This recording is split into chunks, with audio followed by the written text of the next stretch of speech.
Hi everyone, welcome back to my channel. So this video is going to be a little different, I think, than the other ones that I've posted. So I feel like a lot of people found my channel or found my videos because it's been very Disney centric and pin centric so far, but that's not actually the direction I want to kind of take this channel in, and that was not my intention. I'm more than happy to make videos like that just because I do enjoy those things, but that was not my intention when I started making videos. My intention definitely was more to be kind of travel oriented, and the reason that I was thinking of that is actually because of what I'm about to tell you. So I want to give you a little bit of background first about myself, because I feel like I really haven't talked about myself that much on my channel yet.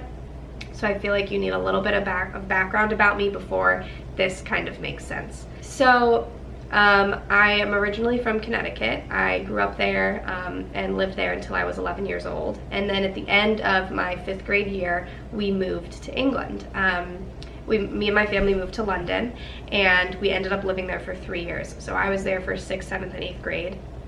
So from the ages of 11 to 14. And I loved it. I mean, obviously, moving has its difficult bits, its ups and downs, and I think the first year was definitely the hardest, at least for my family, and honestly for a lot of families that you interact with. That kind of seems to be what happens the first year is the most difficult, but I think that makes sense because you're adjusting and you're getting used to things, and there's a culture shock and stuff. Luckily, we didn't have to deal with a language barrier because we were moving from, you know, the United States, where English is the main language, to England, where English is the main language. So that was really nice, at least, because we didn't have to worry about that, but you're still dealing with it. Things that are very different. You know, we grew up in the suburbs and we moved to the big city. We lived in London, like we were not on the outskirts, we were in the city. So that really changed things. We had to go to new schools and, you know, all of that. It's difficult. I mean, we were very lucky in that my dad is actually from England, so all of his family is still there.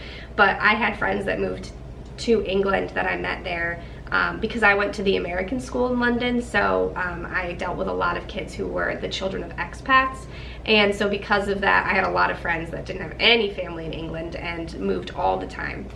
While I was living in England for 3 years, I did a lot of traveling. We went to Italy multiple times. We spent Thanksgiving in Egypt one year. We went to Scotland. I went to Germany a couple of times. I went to Turkey.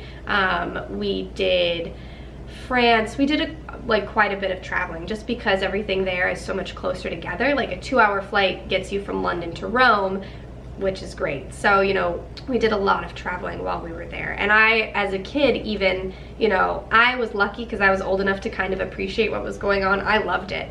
And I really enjoyed my time there. And I was sad to come back to the States at 14, right before I started high school, because I'm the oldest. So my parents kind of wanted me to be in one place for high school. We ended up moving back to Connecticut because my parents never sold their house in Connecticut because they knew the move was going to be temporary. They didn't want to be there long term. We moved back and I went to high school in Connecticut again. And that was really hard as well because you kind of forget things about being in your home country and you have to readjust. It's like reverse culture shock is actually, I feel like, a really good term for it. And it was always something I kind of didn't believe was a thing, but it absolutely is. I was excited because I was excited to start high school, and I did feel like Connecticut was my home at the time. I don't really feel that way anymore, but at the time, Connecticut was my home. So I was very excited to be back. High school sucked, it's beside the point, but I enjoyed traveling while I was living in England. So then I went away to college. I moved far away for college. Relatively speaking, I moved far away. I moved from Connecticut to Indiana, which is about like 850 miles, just about. It's a 13-hour drive. It's like a 2-hour flight if you can find a direct flight. And I loved going to college in Indiana. I didn't do a lot of traveling, obviously, while in Indiana. I loved being in Indiana, and I did like having kind of that independence from my parents and from my family because I'm kind of an independent person. While studying at Indiana University, I did study abroad for a summer in Paris. So I lived in Paris for 6 weeks, and while I was there, I did some traveling around France, but not really. I went to Nice for a weekend. I got to go to Versailles, which I'd never done before, which I really, really liked. And I went to Disneyland Paris, and I also went to Barcelona, Spain for a weekend as well, which was really great, and I loved Spain. I'd never been before. And that kind of like reinstilled in me how much I want to live abroad. I've had experience living abroad as a child, which is great, and I loved it, and honestly, I was a great age for it because it was when I was wanting to be independent. So I kept thinking, like, I want to live abroad, I want to live abroad. But my boyfriend Riley and I have been together for almost 5 years now, and he has never been out of the country. He got a job in New Jersey, so we moved out here together after we finished college. So I graduated from college in 2016, and we ended up staying in our college town for a little bit because he finished a semester after I did, and I worked for a research lab at the university that I went to for a year after I graduated. I was a lab manager, which I loved. I absolutely loved that job. And then he moved out here, and I stayed in my college town for a little bit longer, and then I moved out here, and I realized very quickly that I do not like New Jersey. I just kind of was not in the right space. I was planning on going to graduate school. I actually got accepted to Columbia University for my master's degree, and then decided not to go because of a few reasons. One of them was that it was very expensive, and I just didn't feel it was right for me to take out such a large amount of student loans for a university that I wasn't really that excited about. And I know that sounds terrible because it's Columbia, but their curriculum, while it is, you know, very well respected, was not something that I thought would mesh with my learning style really. But the reason I applied there was because I wanted to move with Riley and live with Riley. It was not really because I loved the program. It was because I wanted to be in the same area as him. And then also I was starting to think a lot about, like, is that really what I want to do? Because I was planning on going to get a master's in speech therapy, so be a speech therapist. And while that is something that I do feel very passionately about, I just feel like right now I don't know if it's what I want to do forever. So I didn't really want to take out as much money as would be necessary to pay for a master's when I really wasn't sure if that's what I wanted. So I decided not to go. I also was very unhappy already in New Jersey, and just kind of was like, wow, I really don't want to get stuck here for 2 years working on this master's. So I decided not to go. And part of what helped me decide not to go was a trip that I took in August of 2017. So I do have one vlog from that trip. It's the first video I posted on this channel, and it's my Australia Zoo vlog. So I went to Australia in August of 2017. I traveled around for 4 weeks. It was the best 4 weeks of my entire life.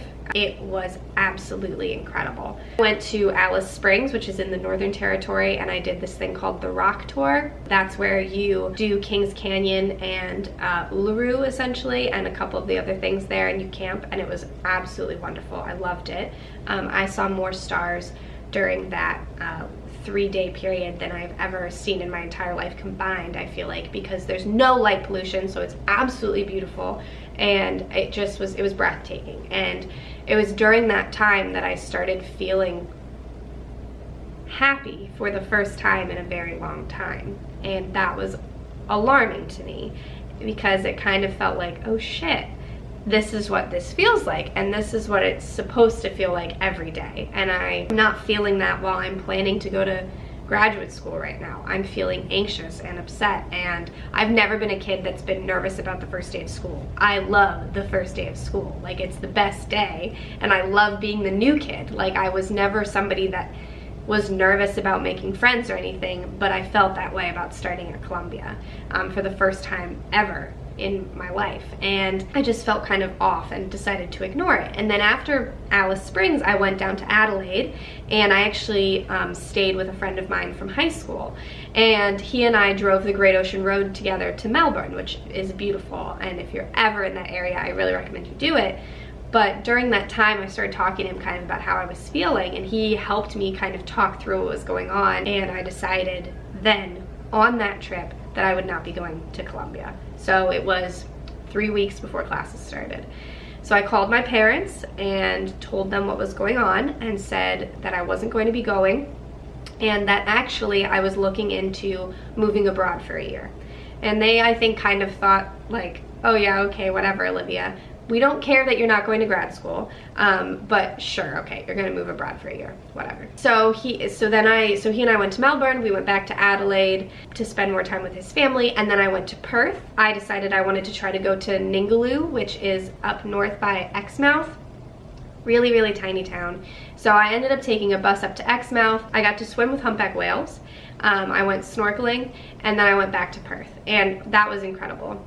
And along this 4 weeks, I stayed in hostels. So I did meet a number of people kind of on my travels, and I met a lot of people who were doing something called a work holiday visa, which a work holiday visa is essentially something that a country will give you to come work in their country for 12 months.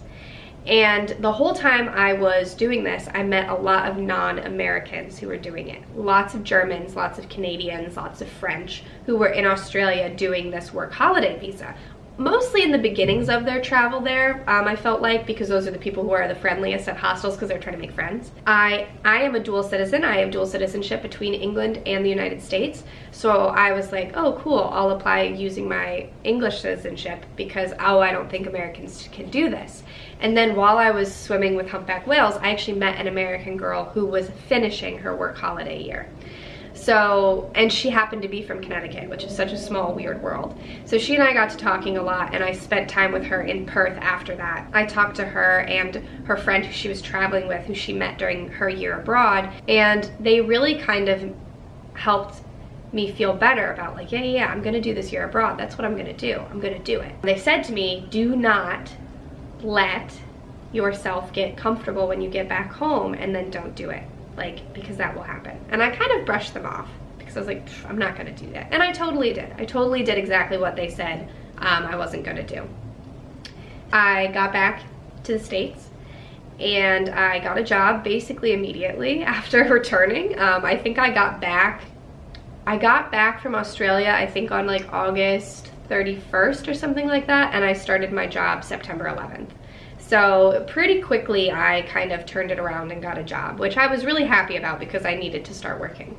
So I'm actually a nanny currently, which I really enjoy. It's kind of isolating because I'm with a baby all day. I don't interact with any adults other than my boyfriend, which kind of sucks because I do like meeting people and having friends. So I kept kind of thinking about moving abroad, and then I thought, no, I don't want to do that. I'll just move somewhere else in the country. So then I was looking and at just all this stuff that just didn't really make sense because I don't know where I want to be. Like, I don't know where I want to live, and I don't know what I want to do. So it doesn't make sense to move somewhere else right now, not permanently. It doesn't make sense. And moving is expensive, especially if you're moving all of your stuff. It's very expensive. So it's like, why would I do that right now when I don't have the money to do that?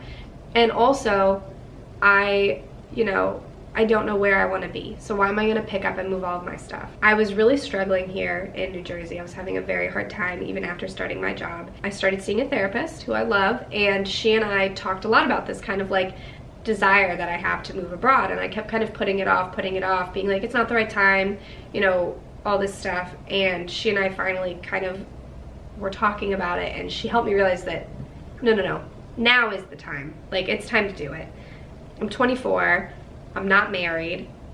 I don't have any like job responsibility keeping me here. Like, I have my nannying job, but like they can find somebody else to take care of their baby. Plus the family I'm working for might be moving as well, so it kind of works perfectly. Yeah, I don't have anything holding me here. On December 13th, I applied for my work holiday visa, and on December 20th, I received an email stating that my visa had been approved and I had been granted a work holiday visa. So that meant that I had until December 20th of 2018 to enter the country. And then from my entry date, I have 12 months. So then it came time to tell my parents that I was actually doing it. I was actually moving to Australia for a year. I told Riley right away. He was next to me when I got the email, and I told him when I applied. He's gonna be looking after our cat Primrose while I'm gone. So I told my parents, I told my boss that my last day would be March 9th because I'm gonna go visit some friends, kind of say my goodbyes in the United States before I leave for Australia, and I'm leaving for Australia in early April. That is very soon. I actually leave less than 2 months from today, right now when I'm filming this, which is kind of crazy to think about. So that really long-winded thing gets to, I am moving to Australia in April for a year, for 12 months. And after that, I want to travel. So the purpose is to save as much money as I can while I'm working in Australia. I'll live in a hostel or in cheap housing, and I will work a job, and I will save up money, do more traveling around Australia to the places I haven't been, but I also want to go to Bali and Fiji and Cambodia and Tasmania, New Zealand. I want to try to go to Japan and parts of China while I'm in the area because it's way closer to Australia than it is to the United States. So I want to do traveling. So the whole reason that I started vlogging and etc. was to get comfortable before I left for Australia, because I would like to vlog while I'm in Australia, because I think it'll be a nice video diary for myself to look back on, you know, when I'm in my 50s, and I can look back and be like, wow, my year when I was 24 was so great because I lived abroad and I did all this great stuff. I also think it'd be cool for like my family and friends to watch. I also am making a blog, which I'll link below, that I'm gonna give to them so that they can kind of keep updated on what I'm doing. But, you know, if other people watch, that's great, but if they don't, I don't really mind, because it's not for them, it's for me.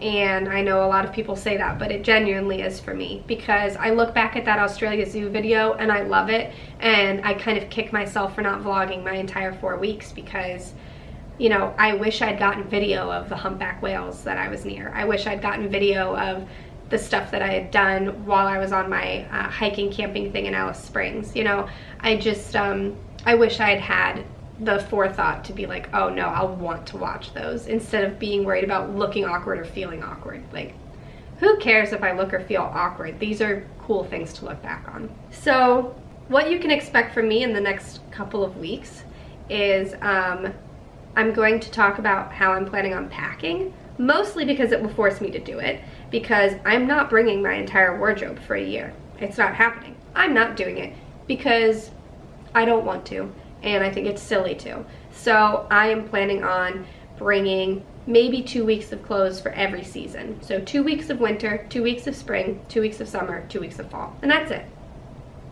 That's what I'm gonna live with. And if I really feel like upset about the fact that I did that, well, then whatever. I can ask my mom to ship me more clothes, or I'll just buy some stuff while I'm in Australia. But I honestly think I'll be okay, especially because it doesn't get that cold there. So I'm not that worried. So you can expect how to pack for an extended trip, but this is basically going to turn into my video diary about moving and my experience with living abroad.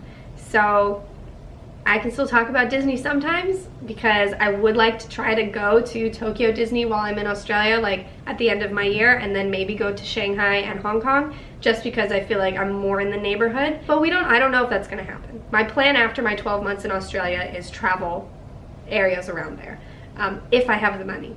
That's the big if. Thanks so much for watching. I know this was really long-winded. Bye.